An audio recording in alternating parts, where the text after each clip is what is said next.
the bizarre story out of Kansas City. 3 guys found dead outside of a friend's home after they'd all gone over to watch a Kansas City Chiefs game with him. And the living friend, whose home they'd gone to, apparently never contacted the police. Apparently claiming days later that the 3 men identified as 38-year-old Ricky Johnson, 37-year-old David Harrington, 36-year-old Clayton McGinney, froze to death outside of his home. The autopsy results are currently pending, but as of now, police are saying there are no signs of foul play and are... What's up, guys? True Crime King back. All right. This is truly, as of right now, a bizarre mystery, right? How do, 4 friends get together to watch a football game, right?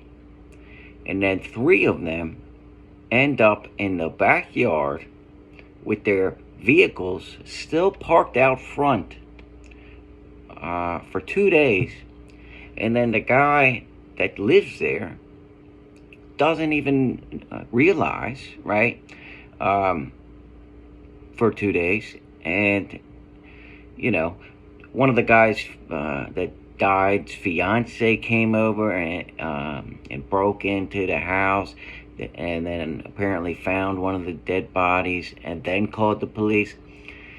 He didn't answer when the fiance broke the window and was screaming his name and apparently went into the house. But then he came out, when the cops got there. So this is just this is crazy. I've never heard anything like this before.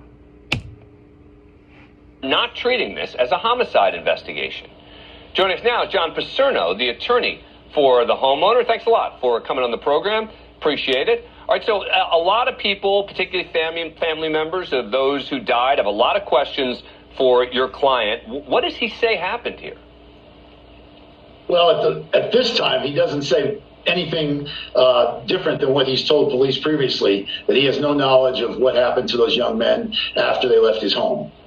Let me read you. This is from one of his friends.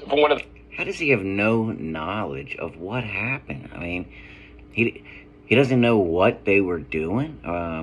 I saw another interview when this attorney actually said that the guy walked them to the front door, and said goodbye, right?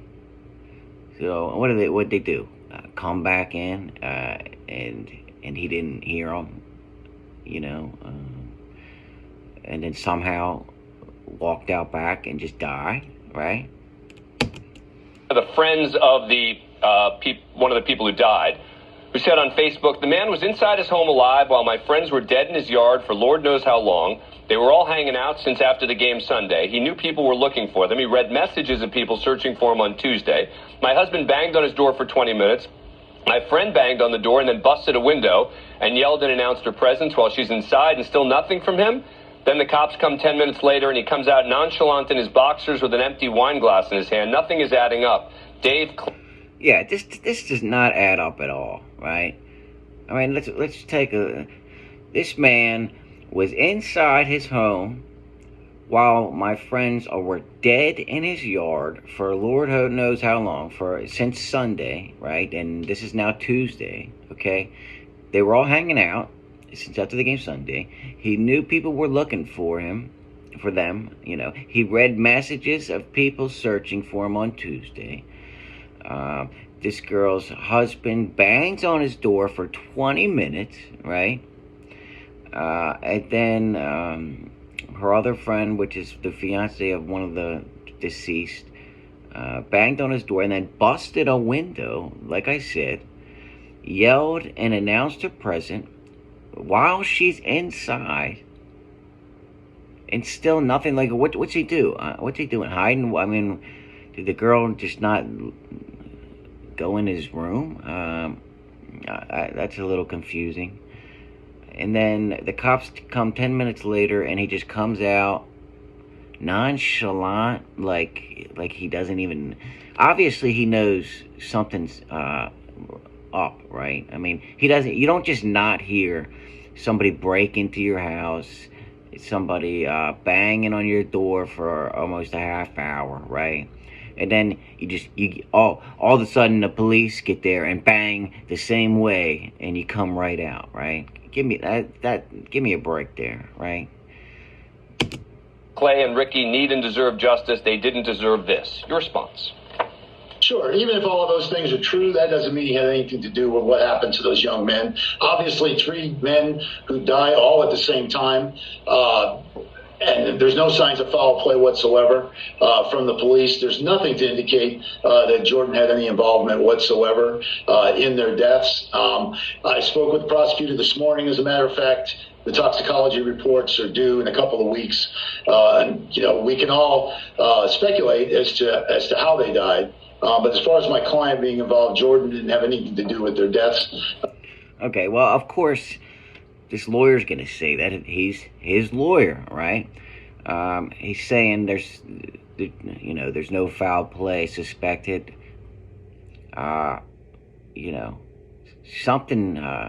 Something went afoul here, right? I mean, 3 grown men in their late 30s, right?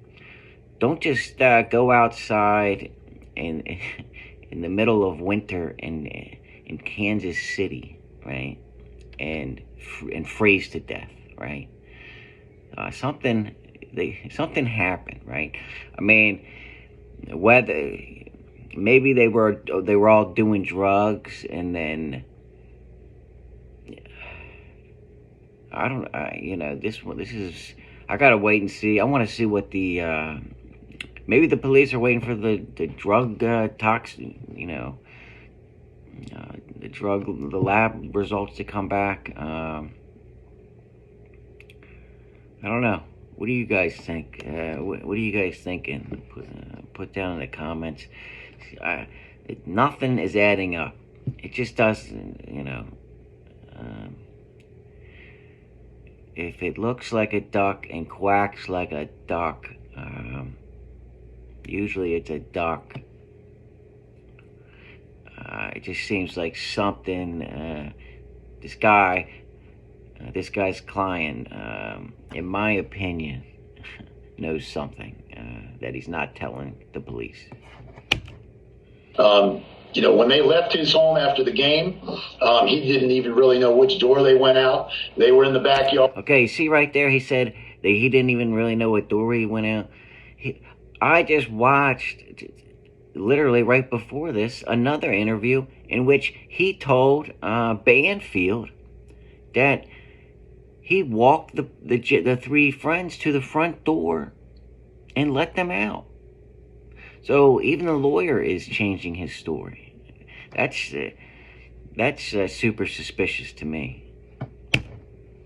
He doesn't use that particular door. He goes out in the front. And so he had no knowledge that they were out there until, Tuesday, when he was told that they were out there. And what of the claims from the families that they were trying to contact him and he wouldn't respond, and they were going to the house, etc.? Sure. I don't know about whether or not they went to the house or tried to contact him, but he was home sporadically. I know another allegation I've seen floating out there is that he would have had to put the dogs out, that the dogs would have went in the backyard, and that's untrue as well. The dogs stay at his dad's house, which his dad lives in a different location, and that's what. Why would the dogs stay at his dad's house? They're his dogs, right? That's another thing that doesn't make any sense to me. I mean, the lawyer could be saying anything just to protect his client. And another thing is, this Sunday, or that Sunday, the guy moved out of his house. He's not even living there anymore. There was a U-Haul, and he's moved out officially.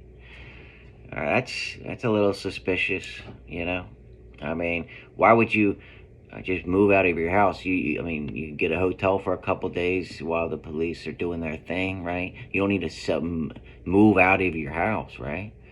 I don't know. Something's just not sitting right with True Crime King here, guys.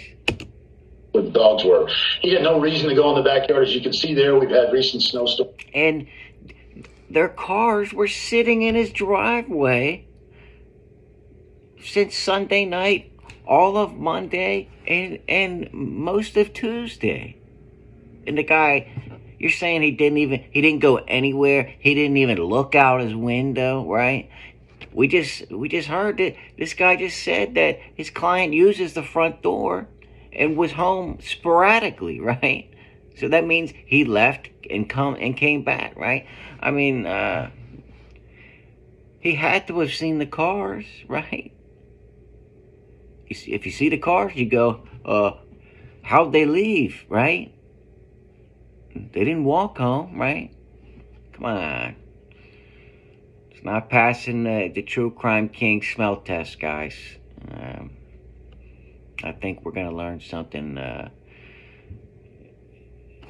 sometime that foul play maybe is involved. Or possibly something. I mean, let's just say the three guys overdosed on some kind of drug in the backyard. Why? First of all, why would they be doing drugs in 0 degrees Fahrenheit, right? In the backyard, right? So that doesn't make any sense. Storms, and that kind of thing. So he had absolutely no knowledge that they were out there. They were his friends. They were at his house socializing. If he had found them out there, or if they were in danger. And look at these guys. I mean, they look like perfectly normal guys. They don't look like they're drug addicts, right? I mean, they're just going over to a friend's house to watch a football game, right? And then they all just die, right? And freeze to death, right? Not sitting right with me, guys. He would have called the police and tried to help them. He's a highly educated guy. He's a good guy. He has a full-time job. In no way would he try to harm his buddies. Well, good for him. He's got a full-time job. What does that mean, right? I mean, all these killers have jobs. Come on. And to be really clear, he didn't know that there were 3 dead, frozen friends outside his house. Correct. No idea. I mean, if you didn't look in your backyard, how would you know that? All right. Well, the fiance of one of them went in the house and apparently saw one of the dead bodies and then called the police. So apparently they weren't all 3 in the same location, right? Again, not sitting well with the True Crime King. John Paserno, thank you so much for coming on the program. Appreciate it. All right. Thank you, Dan. Let's get back with the panel. Geraldo Rivera, Ashley Banfield, and Jesse Weber. All right, Ashley, it's cold where they are there. You grew up in incredibly cold weather as well. What do you make of what Mr. Paserno is saying there? I grew up in minus 30, so I don't think Kansas City's cold at all. However, look, I get what Mr. Paserno is saying, and that's the stupidest statement I've ever heard, okay? 0 degrees Fahrenheit is freaking freezing, okay? It's cold as hell. does make sense. I once rented a dumpy house that I never saw the backyard at all. I did, however, see cars in my driveway, and those friends had vehicles still in the driveway for 2 days after the game. So that's a hard one to sort of put my head around, because if he... It's exactly what I'm saying, right? There's no way you can miss those cars right in front of your freaking house. Indeed is going out that front door to and from wherever he goes every day. Isn't he calling the friends to say, come get your cars? And that's another thing. The lawyer said, and like I said, I've seen other videos on this, the lawyer said a U-Haul came and he moved out. So he had to have seen those cars when the U-Haul was there and he moved out of his house right after this happened. I mean, boom. That's a boom. Big boom. In my opinion, he 100% had to have seen those cars when he moved out of his house. That didn't happen. And I'm very, very concerned about what Kaylee Laturion said in her Facebook. They broke in to the house calling his name, and he didn't answer, and they're in his house, and they find the bodies, and then 10 minutes later he's coming out with a wine glass in his underwear. All of that, very uncomfortable. Yeah, and he comes out nonchalant with a freaking wine glass in his boxers. What kind of dude is this, man? I gotta see a picture. I can't wait until they release this guy's name. Anyway, let me know what you guys think about this in the comments. I'm just telling you, my opinion is, I think the guy had to have seen the cars, at the very least. I think he knows what happened. And I think we're going to get some more information in the coming days. But have a good one, guys. Hit that like, subscribe, notification bell. And I'll see you in the next one. True Crime King, out.